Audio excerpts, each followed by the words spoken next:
I'm Jody Geiger, Revenue Enablement Coach at Klue, and I'm so excited for this conversation where we're going to be talking about how to coach reps to competitively differentiate. And I'm excited because I get to talk to two compete experts.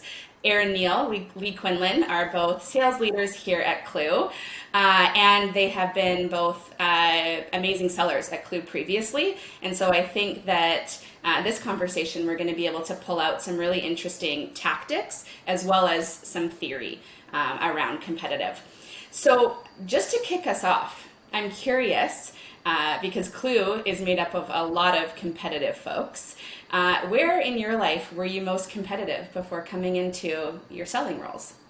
Yeah, I'll start us off. So I'm Erin. I'm one of our sales leaders here on the mid-market commercial team. And I was a competitive swimmer for 10 years. So I was always competing against myself, but also with my team. So that's probably where my competition came from, but really just board games, everything. I'm just so competitive. And I'm Leigh. I lead the growth segment over here at Klue. And my competitive streak started back in the day with soccer. I would say, did it start even before that? Because you are a twin. You might have Oh, yeah. And I have an older brother, so it was fierce. Fair. Topics we're going to try to cover here today are when and how to bring up competition to a prospect, because it can feel a bit awkward or uncomfortable, and we want to make sure that we still make everyone feel willing and open to share things in conversation with us as sellers, and also ways to get ahead of traps set by competition and potential, can we lay our own traps, as well as how to sell against what we would often probably describe as the secret competitor that comes out of nowhere near the end, which is status quo. The scariest. So Leigh, just to kick us off, I know something that you have crafted, maybe out of necessity, I'm not sure, but how do you bring up competition to a customer? Because it's something that I haven't seen done as explicitly as you do it. Yeah, I think when I first started, and as any kind of ramping rep, I feel like part of that journey is building up your confidence. And there's also this fine balance when bringing up competition. Oftentimes you don't want to come off too salesy or too aggressive. And so what really helped me kind of segue into that conversation with prospects was actually asking for consent. So that would look something like, hey, are you evaluating any other tools in the space? If they said yes, or even if they said no, that would lead into, would it be helpful if throughout the demo, I point out some unique differentiators of our offering in comparison to the other players in the market, which that consent then was a gateway, if approved, that I could speak openly about differentiators and not feel like I was coming off too salesy. And really, the root of it was in supporting the prospect's evaluation, which felt good to me. Yeah, it's a fine line because we don't want to bash competitors ever. I don't think that's a good look on anyone. But asking for that permission or that consent for, are you curious about this? Because likely you're going to be stack ranking us against a competitor anyway. Yeah, definitely. Erin, what are your thoughts on that? Yeah, I definitely love the asking for consent approach. I think it's a really good way to build trust and rapport as well, especially in an early sales cycle. I really love to keep it casual and use opportune moments to ask about it. So like one of my favorite small tips is right when you're about to share your screen, usually that buyer, that prospect's kind of like, okay, they're in demo mode or in their present mode. And that's usually when I like to ask a harder question, but really casually oh, by the way, I forgot to ask, are you looking at any other tools? And then even add in that consent question. Or maybe at the end of conversation when you're deeper in a cycle, oh, by the way, how are the conversations going with the other vendors you're looking at? Want to make sure I'm a resource for you and make sure there's no perceived gaps in our offering. So you have to be strategic as to when you do it, but not make it a big deal and be very comfortable and confident in kind of how you display it. Where if you were too serious or too formal, you could kind of come off as scared, and that probably wouldn't bode well. Yeah, I think that that being scared yourself or having a bit of a, a trepidous tone, it probably makes the prospect feel like there's something that they need to be secretive about, or they need to keep their cards close to their chest. So I love the idea of keeping it casual, and then asking for consent before freely talk about the differences between you and the way that your competitors have built out their product and built out workflows within it. Mm-hmm. Yeah. Cool. So ways to get ahead of traps set by competition. We hear these phrases like traps and landmines, and and it sounds very operational and intentional and almost like Machiavellian. But I'm curious from your perspective, how do you think about traps and laying traps, and then just the game of really the game of competing? Yeah, it's interesting because like exactly what you said, traps. It's kind of like this weird connotation. Like, Yeah. you want to be careful because you want to come off as still prospect first, value first. What are they trying to accomplish first over everything? But one thing that I know a lot of my reps do, and I believe Leigh's reps, is we have kind of different questions that they can send to that prospect to ask the other vendors that they're looking at. And those could be unconsidered questions, like maybe things they haven't even thought of that are important, or things that we know the other vendors are maybe weaker at. But just, again, casual, not make it like too intense. Be like, yeah, by the way, here's a list of questions that might be helpful for you to review. And if you want to use them with other conversations, it might be helpful to dig deep into some of these things. Those are what I would think of on that. I don't know, Leigh, what your thoughts are. Yeah, definitely. I love the sending the questions prior to. I also think that traps are inevitable in a competitive space, which most of us are in, I would say. And I think when you pretend that the traps aren't there, that can be a disservice to you and for the client. And so I think addressing them directly is also incredibly important. So if a prospect brings up something about your competitor, maybe they've said something, maybe they've said that they do something better than you, or there's product parity and they do it better, it's directly responding to that, right? It's if it's not true, directly saying, that's simply not true, and then going into a reframe or a redirect, but actually tackling that objection head on, I think is super important. Mm-hmm. I think sometimes, I know at least from my experience as a seller, when you're, lobbed one of those, be it true or untrue, questions that you just know, a competitor has teed up for this prospect to ask you, it can feel a little bit like you're on the spot. And it's almost like the same kind of, fear, flight, faint, freeze type of responses can kick in. And I think it's almost natural to want to go, okay, and think in your head, oh, I know, I'll write this down and then I'll respond back later in an email or in like a perfect way in the demo, because, I need to have this perfect response, or I don't want to come across as combative. And I think that's like it's obviously like your amygdala, like lizard brain telling you to respond that way. And I think we actually need to just take a deep breath, like pause for a moment and actually consider what you just said. Is this true? If it's simply not true, let's say that. And if it is true, okay, what do we do now? Mm-hmm. I think we go broader, right? If it is slightly true or somewhat true, you want to think through, okay, well, how does this add to the value or the problems or pains that this prospect has already, vocalized to us that they're trying to solve? And if it's something, so minute, like a small little feature that doesn't really impact the broader goals, that's, I think, an opportunity, kind of to Leigh said earlier, to open their mind and maybe redirect the conversation to something more macro that's going to give them the answers that they really need to solve the problems they have. I don't know.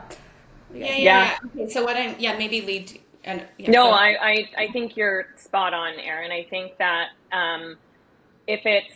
if that like tiny feature parity that the competition is saying they're better at than you is not true, directly respond to it, and then remind them of what's actually most important to them in terms of solving this problem, and take them back there, because those things are just distractions. I mean, in that, we have to truly understand what their main pains and challenges are. But it's bringing them back to that, reminding them of that, and then how your solution can uniquely solve that for them. I like what you just said there too, around like your solution uniquely solve them. A lot of solutions have different approaches or strategies or theories around a certain feature or product or approach or partnership. And I think that's a really important thing to fold in when these traps come up, as to why our company feels like this is the better solution for our customers and for our buyers. Yeah, so there's a bit of alignment, making sure that the customer validates that, and I guess the work here is for getting the customer to validate why your thought leadership, your perspective would, suit them and suit them in solving their problem. And so what I heard in that is address when these things come up. We have to nip it in the bud, not the butt. And then we, reframe. So ARR is what I'm hearing. Address, reframe, redirect are the words I heard you say. So reframe being go wider and actually shape the problem for them based on your perspective. And that's where your thought leadership, this education comes in. But redirect, if we get pulled down into something that, we know doesn't actually matter to this customer, it doesn't actually help them solve a problem. It's literally like a toddler, look over here, distract them, bring it up to the things that actually matter again. Because we can all be, at risk of being distracted by small things that don't matter. And so some of the work of sellers is continuously, aligning us to what is it that we need to solve? What happens, negatively to the business if we don't solve this? Yeah, I was just going to add too, like when you said the redirect piece, and like at the end of the day, getting ahead of traps, it's like objection handling, right? And I think redirect is just, you have to be very careful, as a sales professional and as a partner with that client, to not completely like, hey toddler, look over here. Like you definitely need to make sure that you still, kind of to Leigh's point, address it and make them feel whole and supported, and confirm, hey, did I answer your question, or do you feel more comfortable with where we're at now after you've had that discussion? Because if you completely redirect and kind of ignore it, then that's like not the best way to build further trust, I'd say. Oh, yeah, I think you're totally right, Erin. You're almost like redirecting them down a path, and if you haven't validated that they feel good about the information you've given them, they feel confident in the information you've given them, you could just be further distracting them. Exactly. Yeah. And what I'm hearing, and I think love hearing in what you're saying, is we're so, prospect customer focused and helping them solve problems that we don't want to be talking about features that aren't going to affect how they actually address that problem or, get better, save something. And so it's really being specific with them, but also having the confidence to call out when we see something that is distracting them and really isn't tied to those goals, having the confidence to work with them and help them see that. Exactly. Awesome. So selling against status quo. Has anyone ever lost a deal against Never. status quo state? Never heard of it. Yeah, well, you don't hear of deal. it. It usually sounds something like, they didn't have a decision right now. They're going to buy us later. Yeah. So, what's the hot tips, I guess, for selling against status quo? What comes to mind? Yeah, I think the foundation for me, and Erin, I think you probably agree, we talk to our teams a lot about this, is truly understanding and deeply understanding the number one pain and problem that the prospect needs to solve for in relation to your solution, of course, and then what the cost of that problem is. So really understanding that, and for a lot of prospects, that conversation with them might be the first time that they're actually saying it out loud, and actually kind of putting a dollar amount or a cost to what this problem is, which then can help to build a compelling event and help them understand where should this be prioritized in the list of things that they have to do. So again, prospect focus, but really guiding them to understand how big is this problem? What's the cost of this problem? And should I be prioritizing it more than other things? Yeah. And I think like, and it's sales 101 at the end of the day, but I think like it's just funny, this session's all about, how to compete. And I think that this status quo, I love, it's a secret competitor. And I think I even forget about that half the time. And I think it's just a good reminder as sales leaders, as sales professionals, as revenue contributors, that that's the number one reason I think most companies don't gain business. I don't want to say lose business, but don't gain business, is because people just say, let's just keep doing what we're doing. And so I think outside of all of this, getting ahead of your competition and getting ahead of the traps and when to bring it up, that's all important. But what's more important is exactly what Leigh said, is what is the pain we're solving for and what's the bigger, solution they're looking to achieve. And not just from for their job, but I'd say financially and personally, like what's that actual impact going to be for them? Yeah. The 3 levels of pains, technical, financial, and personal, that they all need to kind of be hit for someone to want to make a change. Yeah, and I think in today's reality and environment, it doesn't often happen that there's one buyer who makes this decision, in a silo or in a vacuum.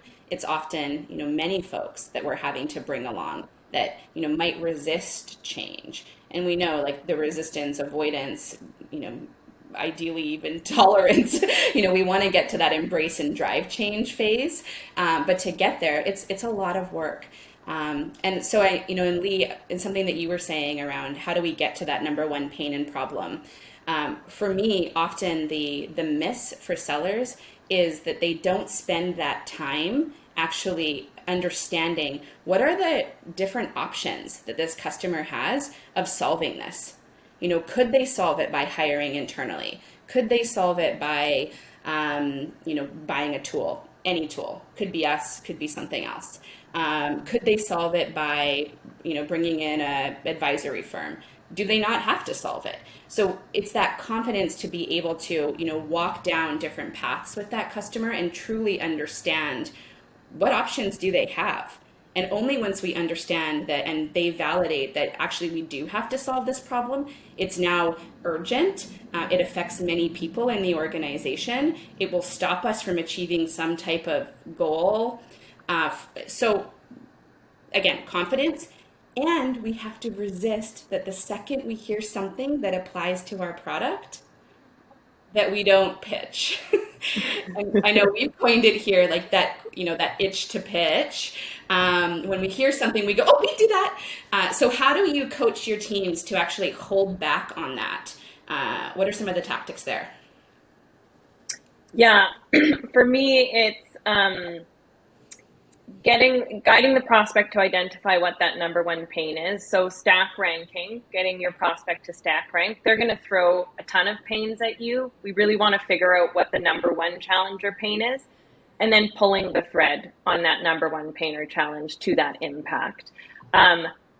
So doing all of that before pitching. So resist the pitch, and really understand deeply what the number one pain and challenge is. So pull the thread to that, and then you can start to talk about, okay, what I want to show you in the demo is how we can help you solve the number one pain or challenge that you're looking to solve. And then you kind of customize the demo to that. Yeah.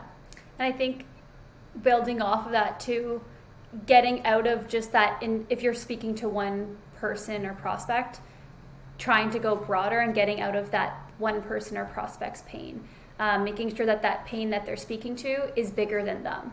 Because often, it can be just about them, and you can probably still sell the product and they can probably buy and be a client. But if they leave the business or if they have another project come up, I think that's not going to bode well for the overall success of whatever that person's buying. So sell higher, sell wider, make sure that other teams are involved and they see the value in it as well, because that's going to make it a lot harder to just go with the status quo when more people are involved and more people feel that pain.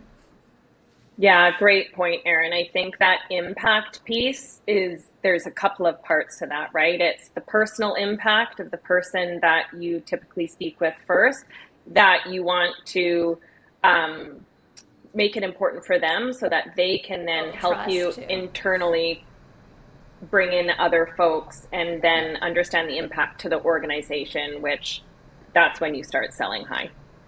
Yeah, yeah, exactly. Good point. Yeah. And I've heard you use a framework of kind of why change, why you, why now. And I think that framework talks, or maybe encompasses everything we've talked about here. We do discovery to understand, why do they have to do anything at all right now? So why change? And then we need to understand, what is it about us and the way that we would solve this problem that's compelling to this prospect, this customer, this company, their market. What are we actually allowing them to affect, and why now? What happens 6 months from now if they haven't solved this problem? What are the ripple effects of that within their business? And as we do that type of discovery, we resist that, again, urge to pitch, resist that itch to pitch. Yeah. Okay. So I've heard a lot of tactics here, asking for consent or permission to be able to position against competitors. Make it casual. We don't need to be overly formal. We don't need to give the prospect a sense that this is going to be, something that they should keep quiet on or protect. It's just, easy conversation. Let me help you. And also teeing up. What are some questions that we know that, would help them by asking their competitors, put us in a place of power and put us in a place of solving their problem in a better way. And the ARR framework. So address, reframe, redirect, quell your itch to pitch, and the why change, why you, why now. Anything else? Yeah, I would just add in all of that. I think there's a common thread and theme in there, and it's prospect over self. So it's always coming from the lens of you're really trying to support them navigate how big this problem is, what's going to be best for them to solve it, and then in there how your solution can do that better than others if it lines up to what their main challenges and needs are. 100%. You both said it so well. So I have one last question for you. What is the worst loss that you still remember? Tell me the deets. Well, that one's an easy one for me. We were vendor of choice for a long time, and then we kept, getting the reassurance from that champion, but 6 months in, they completely dropped us and went with our competitor due to cost, because the vendor was 25% of the cost, and it hurt bad because it was a big partnership, big deal. But the silver lining here is that partners has left that competitor and is most likely moving to us soon. So that's the silver lining. Was there anything, like, upon reflecting back in some of the tactics that we've talked about here, that you think you could have dug into a bit more? It was the sell high. I was too single-threaded, and also once you get that vendor of choice, this actually happened to one of my reps last month. You kind of are like, okay, we're vendor of choice, but that can change, right? So you need to reconfirm that vendor of choice, and make sure that you're not single-threaded, i.e. you have more senior or other people on the team involved in the project so that it can't die on one person's desk. I love that. So it's, maybe we've done great work to lay, the groundwork or foundation for this deal. We are a vendor of choice. These tactics, you need to continuously cycle through. And you need to be careful. You don't want to be annoying about it, but you want to make sure that it's still top of mind and that you're still providing value to that client who has vocalized they would like to choose you. Leigh, I'm curious on yours. Oh, the one that got away, the one that still keeps me up at night. It was an absolute dogfight. It was a really intense head-to-head. It felt like I had done all of the things, and they ended up choosing another vendor. And when I went back through that deal, what I had realized is I hadn't set the foundation at the very beginning. And so what ended up happening was I was just throwing spaghetti at the wall. I was identifying and helping them solve problems, but my competitor was helping them throughout the sales cycle solve that number one problem and that number one challenge, and they kept coming back to that. And so my miss in that deal was not setting that foundation and really, really understanding what that number one challenge and pain was, but trying to tackle all of it at once. So it felt like I was doing a lot of work, but my energy and my effort was everywhere and not in the one place it needed to be. And my competitor did that better than me, and they ended up winning. So, yeah, strong lesson in there, tough loss. Really tough. Yeah, I can see how that's shaped some of the ways that you're coaching your teams from both of the losses that you shared. Tough breaks, we've all had them. If you're in sales, you've lost. That's just what we do. But we get back up, and then we learn to compete better from our losses, often more than our wins. Definitely. Such a pleasure speaking with you both. Yeah, thanks Jody. Thanks y'all for listening.